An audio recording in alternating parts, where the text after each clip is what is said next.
হরে কৃষ্ণ। ভুলেও করবেন না অন্য দিনে এই একাদশী। সামনেই যে একাদশী আসছে সেটা কবে? অনেকে বলছে 25 তারিখ, অনেকে বলছে 26 তারিখ, কেউ বলছে মঙ্গলবার, কেউ বলছে বুধবার।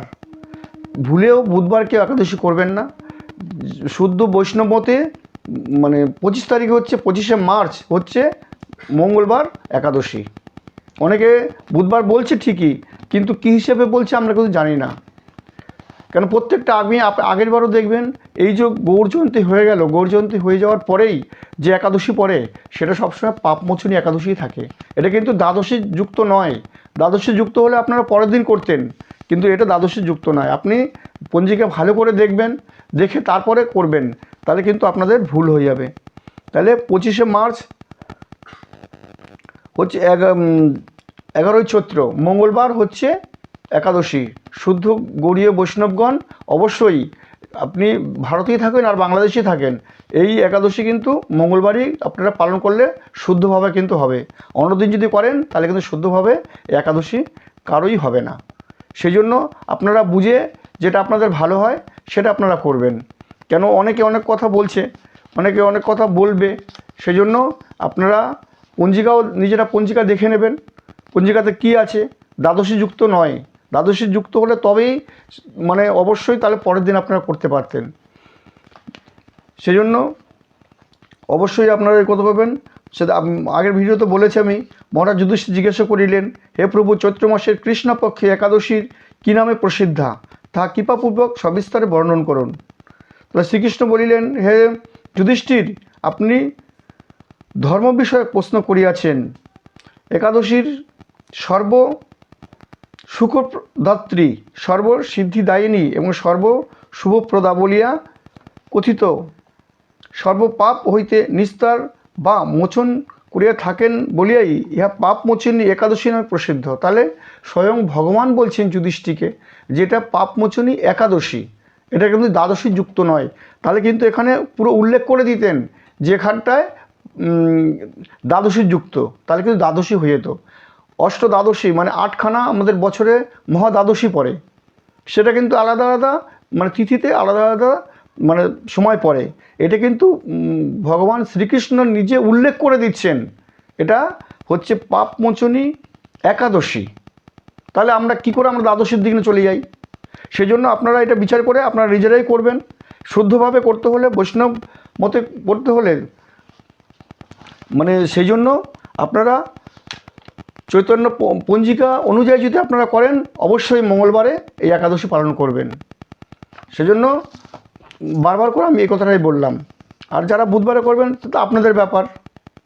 তাহলে কিন্তু চৈতন্য পঞ্জিকা অনুযায়ী কিন্তু সেটা নয়। অন্য যারা দেখুন এক একজন এক এক রকম পঞ্জিকা ছাপিয়ে তারা তাদের মতো করে করছে, যেটা গৌড়ীয় ধারা, সেটা হচ্ছে চৈতন্য পঞ্জিকার ধারাতেই এই গৌড়ীয় বৈষ্ণবগণ এগুলো আমরা সবসময় করে থাকি। শুদ্ধভাবে যদি করেন এটা করবেন, কেন ভগবান স্বয়ং নিজে বলছেন কথাটা।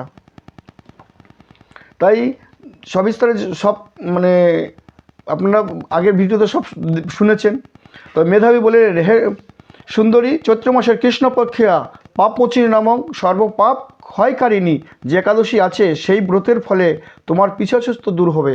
যে অভিশাপ দিয়েছিলেন মঞ্জু ঘোষাকে, সেটা কথাটা বললেন এখানে, যে চৈত্র মাসের এখানেও মুনিবার উল্লেখ করলেন চৈত্র মাসের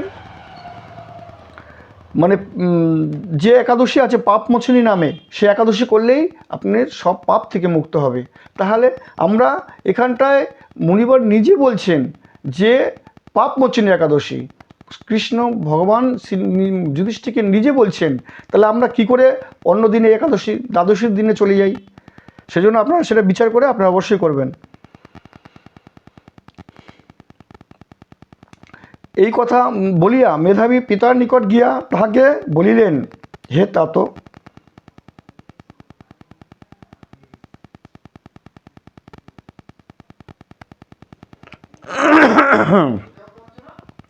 এক অপ্সরার সহিত সঙ্গদোষে আমি মহাপাপ করিয়াছেন, ইহার প্রায়শ্চিত্ত কি? মুনিবার মেধাবী এসে তার তাতকে বললেন, তার পিতাকে এই কথা বলার পরে, তাহা কৃপাপূর্বক আমাকে বলুন।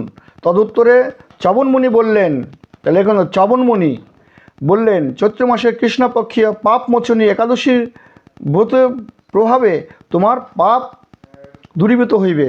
এখানে চবনমণি নিজে বললেন যে তোমার এই চৈত্র মাসের কৃষ্ণপক্ষী একাদশী পাপমোচনী নামে প্রসিদ্ধা, তুমি এই ব্রত করলেই তোমার পাপ দূরীভূত হইবে। পিতৃবাক্য শ্রবণে করিয়া মেধাবী এই ব্রত ভক্তি ভরে পালন করিলেন, তার সমস্ত পাপ বিদূরিত হইল এবং পুনরায় তিনি তপস্যার ফল লাভ করিলেন। মুঞ্জ ঘোষাও ওই ব্রত পালনের ফলে পিশাচত্ব দূর হইতে মুক্ত হইয়া দিব্য রূপ ধারণ করিয়া স্বর্গে গমন করিলেন। তাহলে এখানে প্রত্যেকটা জায়গায় বলে দিচ্ছে পাপমোচনী একাদশী, সর্বপাপ থেকে মুক্ত হইবে। তারপর আবার কি বললেন, মানে কৃষ্ণ বললেন, হে মহারাজ, যাহারা এই পাপমোচনী একাদশী পালন করেন তাহাদের যে কোনো পাপ উপস্থিত হোক না কেন, তাহা পূর্বজন্মের সঞ্চিত সমস্ত পাপও ক্ষয়প্রাপ্ত হয়। এত বড় একাদশী এটা, যে পূর্বর জন্মের জন্ম যত পাপ আছে সব পাপ এই পাপমোচনী একাদশীর প্রভাবে ক্ষয়প্রাপ্ত হয়। এই ব্রতর কথা পাঠন ও শ্রবণ হইলে সহস্র গোদানের ফল লাভ হয়ে থাকেন। তাহলে বারবার করে এখানটায় স্বয়ং ভগবান মুনিবররা নিজেরা বলছেন যেটা পাপমোচনী একাদশী।